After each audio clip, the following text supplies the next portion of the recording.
নমস্কার, আমি রাখি। আমার নতুন আরও একটি ব্লগে আপনাদের সবাইকে স্বাগত জানিয়ে আজকের ব্লগটি শুরু করলাম। কেমন আছেন আপনারা সবাই? আশা করছি ভালো আছেন, আর আমরাও বেশ ভালো রয়েছি। এখন বাজে সকাল 11টা। আপনাদেরকে সাথে নিয়েই ব্লগটা শুরু করলাম। সকালবেলার খাবার করে মাকে দিয়ে দিয়েছি, নিজেও খেয়েছি, আর এরপরে তাড়াতাড়ি করে রান্নাটা একটু বসিয়ে দিলাম।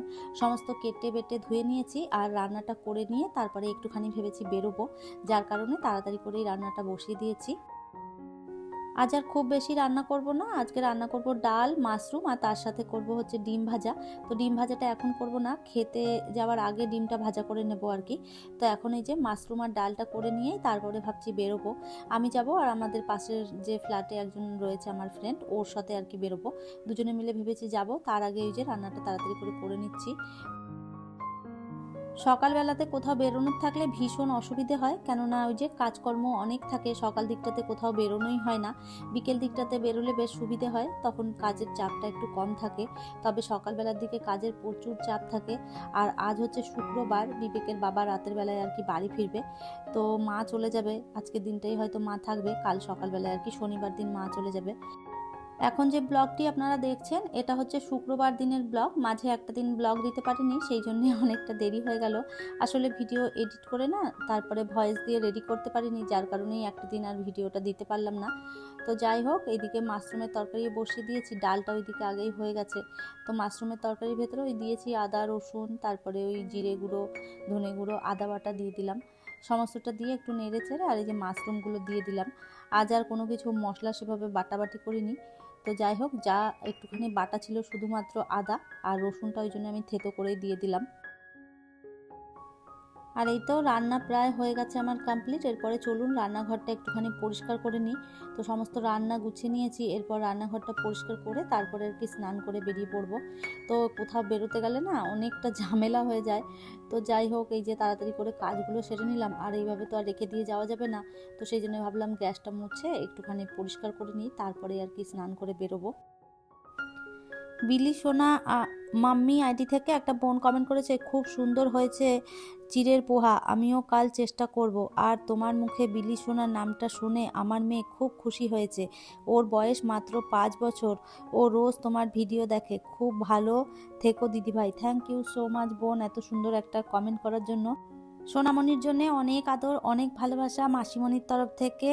সোনামণিকে জানিয়ে দেবে মাসিমণি তার জন্য অনেক ভালোবাসা, অনেক আদর পাঠিয়েছে। স্নান করে রেডি হয়ে গেছি, আর এখন বাজে প্রায় ওই 12:30টার মতন। তো এখন বেরোবো, আর দুপুরবেলায় এসে তারপরে মাকে খেতে দেবো, সাথে আমরাও খেয়ে নেবো আর কি। তো এখন আমি যাচ্ছি আর কি, বিবেককে নিয়ে যাব না, ও বাড়িতে থাকবে মায়ের সাথে। মা রয়েছে আর বিবেক দুজনে মিলে রয়েছে আর কি বাড়িতে। আর আমি যাচ্ছি এখন, কতক্ষণ সময় লাগবে জানি না, তবে তাড়াতাড়ি আসার চেষ্টা করব, 2টোর মধ্যেই আর কি ঢুকে পড়বো। তারপরে এসে মাকে খেতে দেবো। জিজ্ঞাসা করেছিলাম যে এখন খেতে দিয়ে যাব কি না, তবে মা বললো না, এত তাড়াতাড়ি খাবে না। আর সত্যি কথা বলতে 12:30টার সময় কেই বা খায়। তো যাই হোক, এই যে রেডি হয়ে বেরিয়ে পড়লাম, চলুন তাহলে। যাচ্ছি একটু সোনা দোকানে, কিছু সোনার গহনা কিনবো। তো কেন কিনবো, কিসের জন্য কিনছি, সেটা সবটাই আপনাদের জানাবো পরের ব্লগে। আর এখন আর কি আপনাদের দেখাবো না আমি কি জিনিস কিনেছি, এখন শুধু দেখে গেলাম। আমি নিয়েও মানে যাচ্ছি আর কি জিনিসটা, তবে আজকে দেখাবো না, আপনাদেরকে পরের ব্লগে দেখাবো আমি কি কিনেছি। এখন বাজে সন্ধে 7টা। আমি বাজার থেকে আসার পর আর সেভাবে ব্লগটা কন্টিনিউ করতে পারিনি, আবারও সন্ধে থেকে শুরু করলাম। আর এখন এই যে চা বানিয়ে দিচ্ছি মায়ের জন্য, আর আমিও একটুখানি খেয়ে নেব। তো সন্ধেবেলার দিকটাতে বেশিরভাগ আমরা দুধ চাই করি, আর সকালবেলার দিকটাতে লাল চা খাওয়া হয়। বিবেকের বাবা আজকে যেহেতু বাড়িতে আসবে, সেই জন্য রান্না বান্নারও ঝামেলা একটু বেশি রয়েছে। এখন আর কি রাতের রান্নাটাও করতে হবে, তো ভাবলাম তার আগে চাটা খেয়ে নিই। সন্ধে দিয়েছি, আর এরপরে এই যে চা বসিয়ে দিলাম। সাজিদা ব্লগ থেকে বোন কমেন্ট করেছে, nice video, thank you so much বোন, এভাবেই পাশে থেকো। সীমা দিদিভাই আমাকে কমেন্ট করেছে, খুব সুন্দর ভিডিও রাখি, কেমন আছো? আমার গান শুনতে, কাজ করতে ভীষণ ভালো লাগে। গান মানুষের জীবনে একটা থেরাপির মতন কাজ করে। জীবনে গান শোনা, বড় বই পড়া, পজিটিভিটি চিন্তাভাবনা করা, ব্যাস আমি মনে করি এটাই সুন্দর জীবনের বড় মাধ্যম। নতুন ভিডিওর অপেক্ষায় রইলাম। থ্যাংক ইউ সো মাচ দিদিভাই এত সুন্দর একটা কমেন্ট করার জন্য। আমিও গান শুনতে ভীষণ ভালোবাসি, গান চালিয়ে দিয়েই বেশিরভাগ কাজ করি আমি। তো যাই হোক, এভাবেই পাশে থাকবেন। সুতপা ভাদুরী দিদিভাই কমেন্ট করেছে, তোমার পরিপাটি কাজ দেখতে খুব ভালো লাগে, থ্যাংক ইউ সো মাচ, এভাবেই পাশে থাকবেন। পম্পা ডেলি ব্লগ থেকে দিদিভাই কমেন্ট করেছে, very nice, thank you so much, এভাবেই পাশে থাকবেন। মাম হিম ব্লগ থেকে একটা বোন কমেন্ট করেছে, খুব ভালো লাগলো আপু, বাংলাদেশ থেকে দেখছি আমি, অনেক অনেক ভালোবাসা রইলো। থ্যাংক ইউ সো মাচ, এত দূর থেকে যে আপনি আমার ভিডিওটা দেখছেন তার জন্য অসংখ্য অসংখ্য ধন্যবাদ, এভাবেই পাশে থাকবেন। আর এস ফ্যামিলি থেকে একটা বোন কমেন্ট করেছে, ভেবেছিলাম আর ব্লগ দেব না, সফলতা পাই না, কিন্তু তোমার কথা শুনে আবারও জেগে উঠেছি। থ্যাংক ইউ সো মাচ, এভাবেই চালিয়ে যাও, একদিন ঠিক সফল হবে। আপনারা আরও অনেকেই কমেন্ট করেছেন, আপনাদের প্রত্যেককে জানাই অসংখ্য অসংখ্য ধন্যবাদ এত সুন্দর সুন্দর কমেন্ট করার জন্যে। আপনাদের কমেন্টগুলো পড়তে পড়তে আমি অনেকটা কাজ এগিয়ে ফেলেছি। এইদিকে আমি বসিয়ে ফেলেছি গাজরের হালুয়া, সেটাও আমার হয়ে গেছে কমপ্লিট। তো গাজরের হালুয়াটা বানিয়ে নিলাম, বিবেকের বাবা মিষ্টি জাতীয় খাবার খেতে ভীষণ ভালোবাসে, তো ওই জন্যে ওর জন্যেই বানিয়েছি। রাতের বেলায় একটুখানি রুটি খাওয়ার পর যদি মিষ্টি কিছু পেয়ে যায় ভীষণ খুশি হয়, তো ভাবলাম একটু গাজরের হালুয়া করে দিই ওর জন্যে। সাথে করব দেশি চিকেন। তো চিকেনটা ওই যে বসিয়ে দিচ্ছি, সমস্ত কাটাকাটি করে নিয়েছিলাম, পেঁয়াজটা দিয়ে দিলাম, ভালো করে পেঁয়াজটা ভেজে নেব। আর আজকে আলু নেই বাড়িতে, তো ভাবলাম যে আলু ছাড়াই আর কি চিকেনটা করছি। তো আলু দিলে না আমি বেশ ভালোবাসি, আলু চিকেনের মধ্যে আলু খেতে আমার বেশ ভালো লাগে, সে রুটির সাথেই হোক বা ভাতের সাথেই হোক। তবে আজকে যেহেতু একটাও আলু নেই বাড়িতে, তো সেই জন্যে আলু ছাড়াই আমি চিকেনটা করলাম। তো যাই হোক, খেতে ভীষণ ভালো হয়েছিল ওইভাবে চিকেনটা।